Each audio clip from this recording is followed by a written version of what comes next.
Hello everyone, welcome to my channel. ಇವತ್ತು ನಾನು ಹೇಳ್ಕೊಡ್ತಾ ಇರೋದು ಈರುಳ್ಳಿ ಚಟ್ನಿ. ಕಡಿಮೆ ಇಂಗ್ರೀಡಿಯೆಂಟ್ಸಲ್ಲಿ ಸಖತ್ ಟೇಸ್ಟಿಯಾಗಿರೋ ಚಟ್ನಿನ ಮಾಡ್ಬೋದು. ಮೊದಲು ಒಂದು ಬಾಣಲಿಗೆ ಎಣ್ಣೆ ಹಾಕ್ಕೊಳ್ಳಿ. ಎಣ್ಣೆ ಸ್ವಲ್ಪ ಬೆಚ್ಚಗಾಗ್ತಾ ಇದ್ದಂಗೆ 5-6 ಕೆಂಪು ಮೆಣಸಿನ್ಕಾಯಿನ ಹಾಕ್ಕೊಳ್ಳಿ.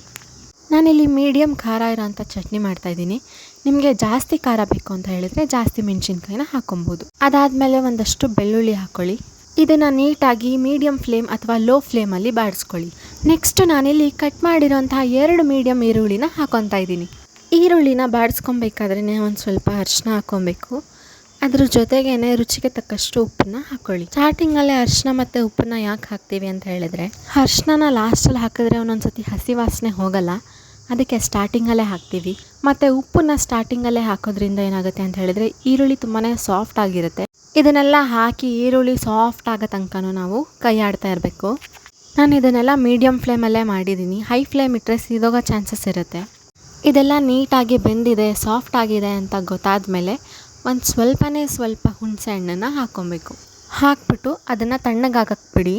ತಣ್ಣಗಾದಮೇಲೆ ಮಿಕ್ಸಿಯಲ್ಲಿ ಗ್ರೈಂಡ್ ಮಾಡಿ. ಈರುಳ್ಳಿ ಚಟ್ನಿ ಬಿಗಿನರ್ಸ್ ಕೂಡ ಟ್ರೈ ಮಾಡ್ಬೋದು, ತುಂಬಾ ಈಸಿಯಾಗಿದೆ. ತೆಂಗಿನಕಾಯಿ ಇಲ್ಲದೇ ಯಾವ ಚಟ್ನಿ ಮಾಡೋದು ಅಂತ ಯೋಚನೆ ಮಾಡಬೇಕಾದ್ರೆ ಈ ಚಟ್ನಿ ಮಾಡ್ಬೋದು. ಇದೇ ಥರ ಈಸಿ ರೆಸಿಪೀಸ್ಗೋಸ್ಕರ ಈ ಚಾನಲ್ನ ಸಬ್ಸ್ಕ್ರೈಬ್ ಮಾಡಿ. ಗ್ರೈಂಡ್ ಮಾಡಿ ಆದಮೇಲೆ ಈ ಚಟ್ನಿಗೆ ಒಂದು ಸಣ್ಣ ಒಗ್ಗರಣೆ ಕೊಟ್ಟರೆ ಮುಗಿಯುತ್ತೆ. ಸಾಸಿವೆ, ಒಂದು ಸ್ವಲ್ಪ ಕಡಲೆಬೇಳೆ ಹಾಕ್ಬಿಟ್ಟು ನಾನಿಲ್ಲಿ ಒಗ್ಗರಣೆ ಕೊಟ್ಟಿದ್ದೀನಿ. ನೀವು ಬೇಕಾದರೆ ಕರ್ಬೇವಿನ ಸೊಪ್ಪನ್ನು ಕೂಡ ಹಾಕೊಬೋದು. ಈ ಚಟ್ನಿನ ನೀವು ಯಾವುದ್ರ ಜೊತೆ ಬೇಕಾದರೂ ತಿನ್ಬೋದು. ದೋಸೆ, ಇಡ್ಲಿ, ಪೂರಿ, ಚಪಾತಿ, ರೊಟ್ಟಿ ಪ್ರತಿಯೊಂದ್ರ ಜೊತೆನೂ ಚೆನ್ನಾಗಿರುತ್ತೆ. ಆದರೆ ಇದು ನನಗೆ ತುಂಬ ಜಾಸ್ತಿ ಇಷ್ಟ ಆಗೋದು ಅನ್ನದ ಜೊತೆ.